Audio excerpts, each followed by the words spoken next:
My name is Jonah. I worked as a cave diver for most of my adult life, mapping voids below rivers and under karst limestone, where the world above could not hear you breathe. I am not a thrill seeker in any romantic sense.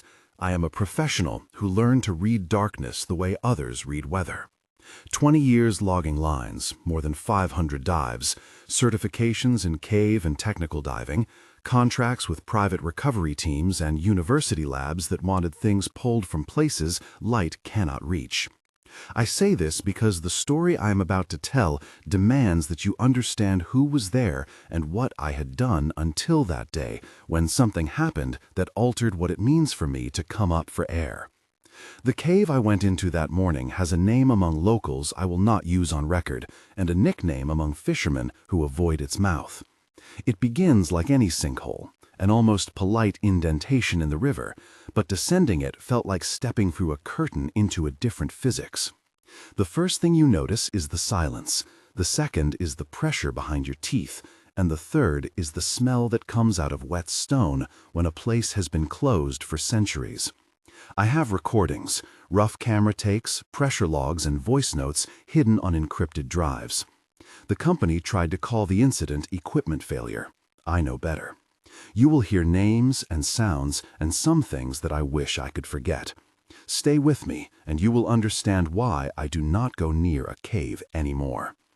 My father was a diver in a very different way. He laid fiber lines along riverbeds for a utility company, working with clamps and lamps and a stubborn patience that taught me to never assume a current is kind. He taught me what it means to trust a line. He taught me to tie knots that have saved lives. When he drowned in a sinkhole that had been filled with silt and swallowed his light, I learned that loss smells like metal and river mud. That loss is the short story of why I kept going into holes the world forgot.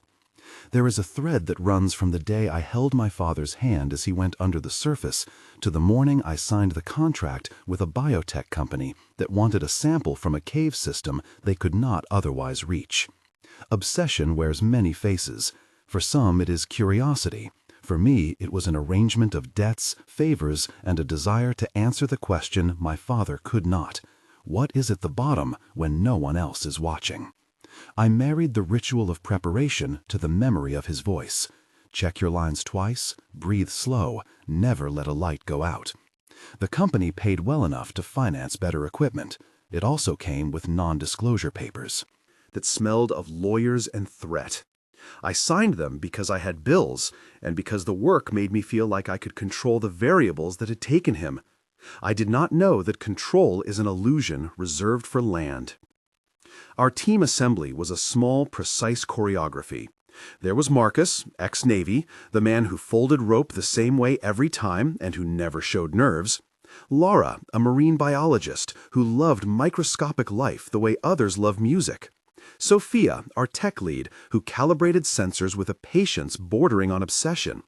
Diego, the boat captain, who knew currents by the sound of his engine. Priya, a PhD candidate focused on extremophile enzymes, hungry for something that could change tissue regeneration. And Ben and Elena, two film techs whose job was to make sure what we found went to camera intact. The briefing that morning felt like every other mission until the words unusual filamentous deposit appeared on the slide. We passed around priors and sonar returns. I remember a specific exchange as the tide gave us a cold wind from the north. Marcus said, "Line first, then cameras, no heroics." Laura answered, "If there is biological material, I will bag it. Priya, you decide the protocol." Sophia said, 3 sensors, redundant battery packs. If anything reads over threshold, we abort."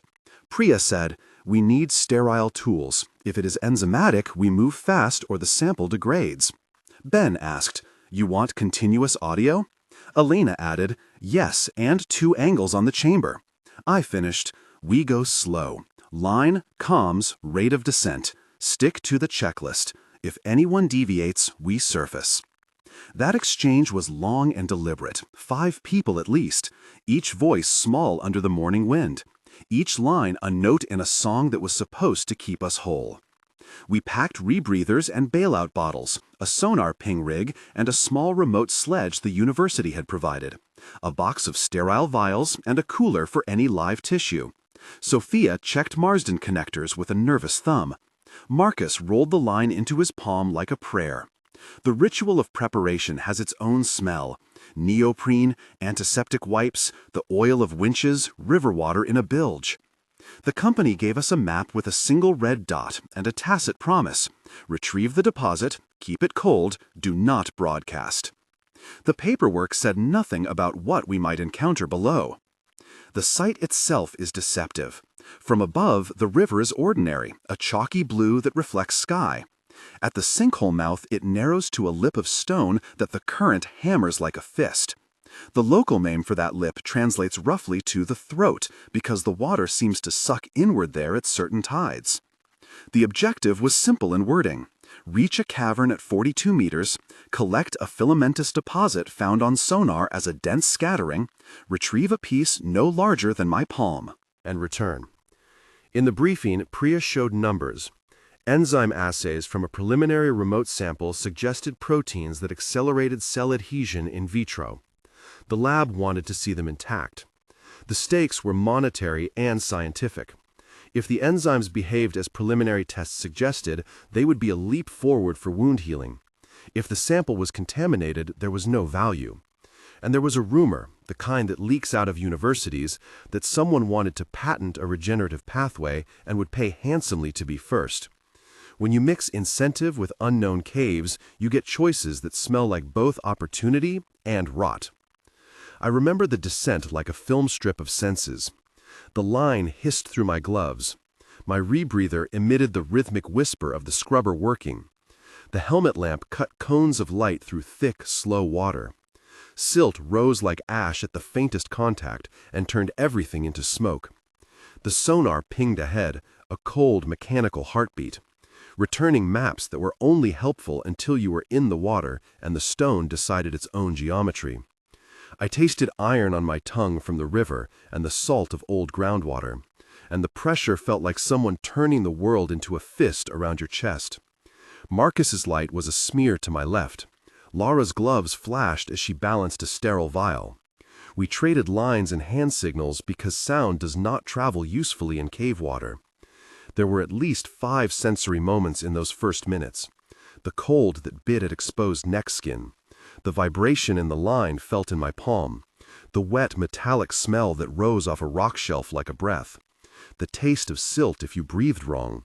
And the claustrophobic narrowing of the cave mouth as we passed into a chamber where the flow slowed and time seemed to thicken.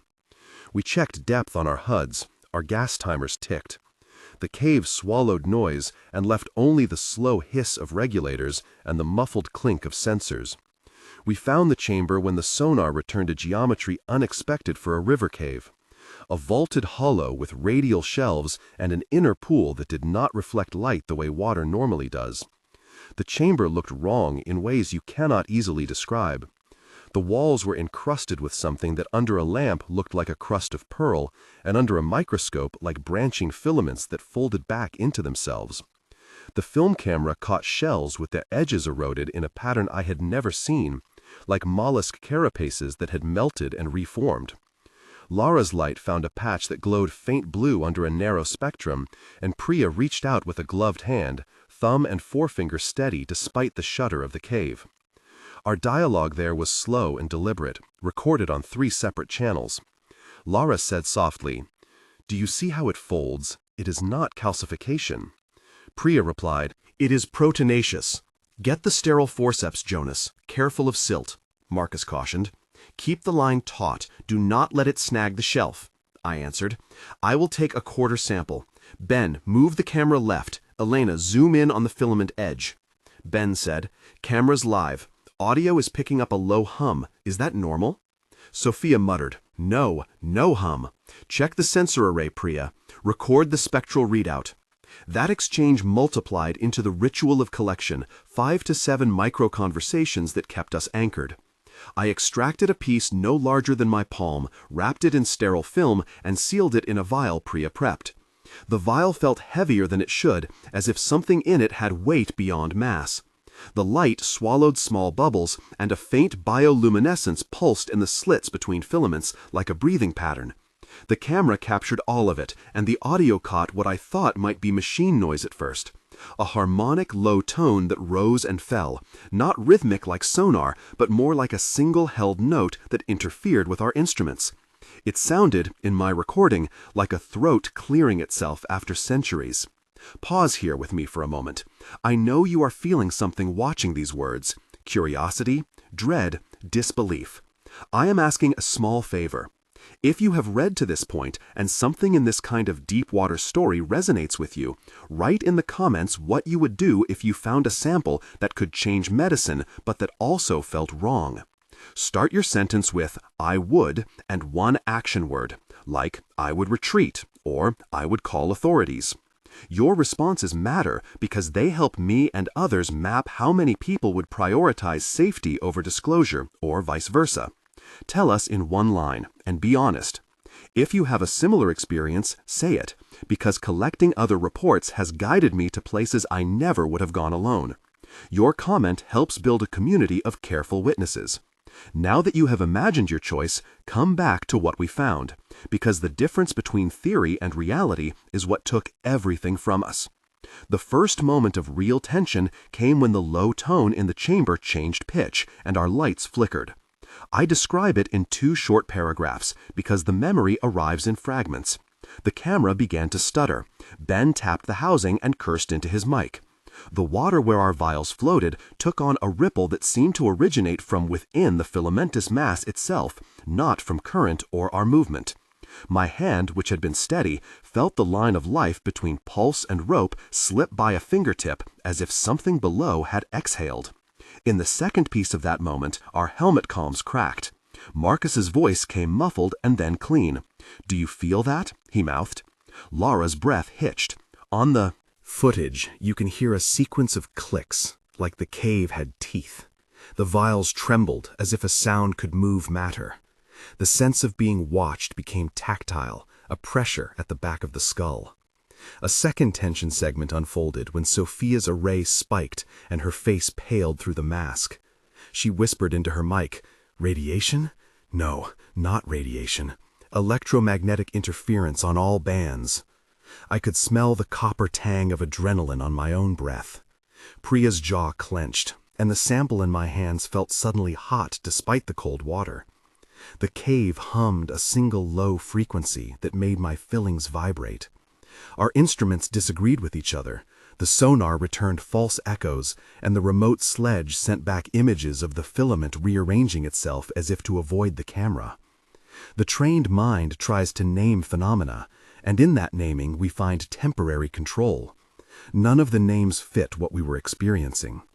The crisis arrived as a cascade. A current that had felt lazy turned into a siphon. Water accelerated along a seam and dragged at the line. In the recorded audio, some of the last clear voices are short and metallic. Marcus said, "Hold the line, tighten the slack." Laura answered, "I am holding, the sample is slipping." Ben shouted, "Camera, secured. Elena, you have the side camera." Elena replied, "I have it. I see movement in the dark, left flank, large shape." Sophia said, "Abort, abort, we are losing sensors." Priya cried out, "No, not the sample, not—" I tried to surface, pulling line, feeling the cave take the counterweight of my suit like a hand pulling a rope through a hole. There is a single recording where the sound drops out and comes back with a different texture, muffled and close, as if the recorder had been pressed to someone's chest. In that segment, you hear a sound that I cannot explain and that I have never heard outside that cave. A slow, wet sound, like a large throat clearing, then a resonance that made my teeth ache. The next thing the footage shows is darkness, and a brittle scream from Laura cut abruptly by an impact noise, and then nothing. We lost Laura in that stretch.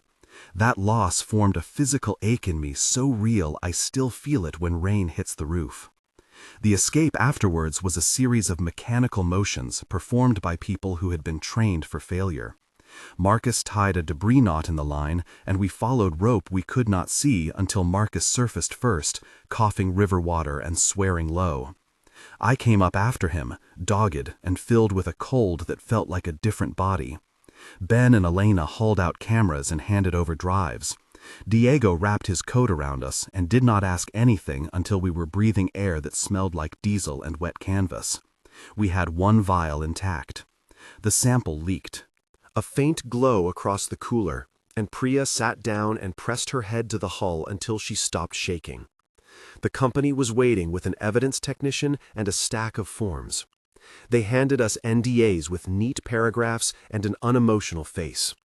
They labeled the incident equipment anomaly and sent a terse press release to a contact that would bury the risk in bureaucratic language. We signed because we had to, and because there were legal threats chained to the small amount they paid us.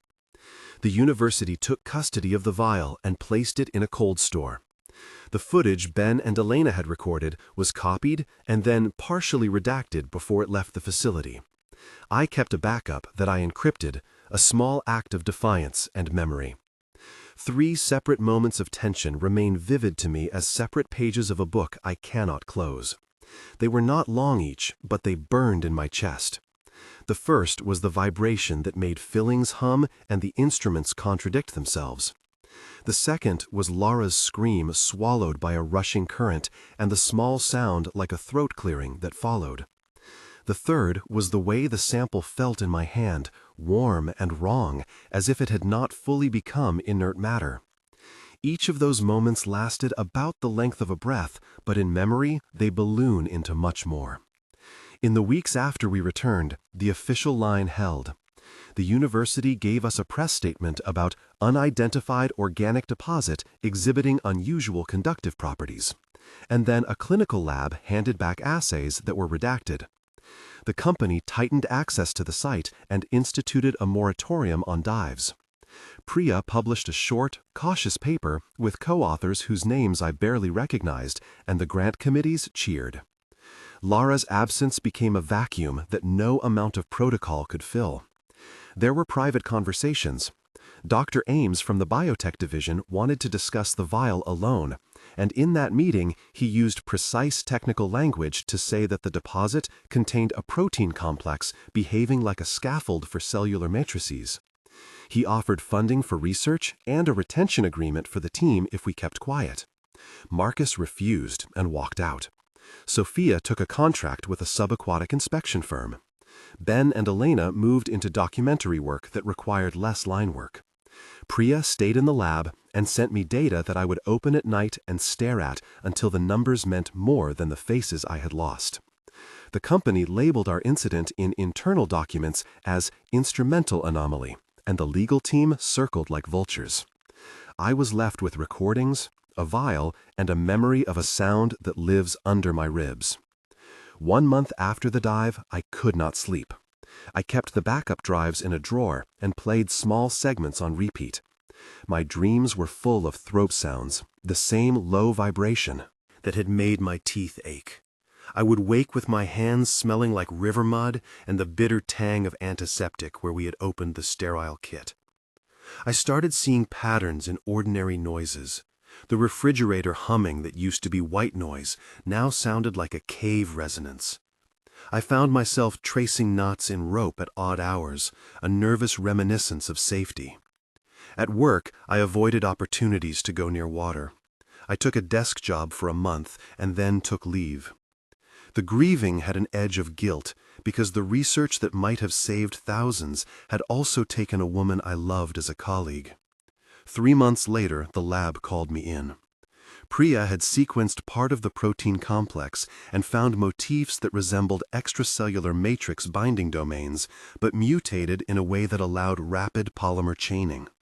She showed me charts and mass spectrometry graphs that glowed under fluorescent light like the filaments in that chamber. We argued in low voices about ethics and patents. She said, "Jonah, you know I have been in love with this kind of discovery my whole career, but I have also been listening to you. That rhythm in your recording, that hum, it matches an acoustic signature in these samples. It is as if it signals." I stared at the screens and thought of Laura and the sound that stole her. The company wanted to accelerate. They had technicians lined up and a board waiting for promising results. They offered money and resources, but also quieted the discussion with lawyers. I declined to be a paid consultant. My refusal cost me a friendship with Dr. Ames, who made a show of understanding and then quietly removed me from the next phase. 6 months after the dive, my life had become small and sharp. I sold some gear and kept the line that Marcus had signed for me years ago, a worn bit of rope with a knot that fit my palm. I still kept the backup drives, and I still listened to the hum sometimes, in the dark, as if it were a needle that could find a record. I visited the river once under the pretense of a fishing trip and could not bring myself to step on the lip. The community online that had once been a small forum for cave divers swelled when I released a carefully redacted clip and a short essay about what had happened. Some called it hoax, others asked for coordinates. The lawyers sent me a cease and desist that I ignored. I am followed sometimes by strangers with too many questions, and sometimes by people who send me data that makes my stomach twist. I have been studied by psychologists and approached by journalists. None of them hear the echo in the same way. I have become someone who documents rather than dives, who keeps records rather than samples. The obsession is not gone. It has been redirected into a catalog of reports, sonar images, and audio files that I hand over cautiously to people I trust. There is no neat moral. We recovered a piece of something that had properties no one in our circle could fully explain. We lost Lara and felt the tug of institutional silence. We signed documents that stitched over the wound with legal cloth. I keep thinking of small things that hurt the most. The way her gloves floated when the current took her. The look in Marcus's eyes as he pulled at the line. The weight of a vial that should have been cold and inert, but instead felt like a living thing. If you have ever been to the lip of a sinkhole, you know how the world can feel like it is bent around that opening. If you have never been, imagine a place where light, sound, and time rearrange themselves to exclude you. That is where we went, and it is where something found us. If you want to hear more, subscribe and follow this channel. I will upload the unredacted clips when it is safe and when those who survived agree. If you have a story of your own, leave the single line I asked for earlier in the comments. We are building a map of witnesses, and the more data we collect, the better we can decide what to do next. I am no longer the person who can drive into a cave with the same ease. I keep one foot on the line and the other on land. The ocean and the sinkholes are not empty. They keep their own records in sound and in protein and in the things that melt and reform around us. I do not know if what we took from that chamber was a cure, a threat, or both. I only know that some sounds do not belong to any machine, and that some things in the dark are still listening. If you hear those sounds in your sleep, you are not alone. If you want to follow this investigation, subscribe and hold to the line with me. The cave swallowed more than one of us, and we have to be careful about what we pull back out.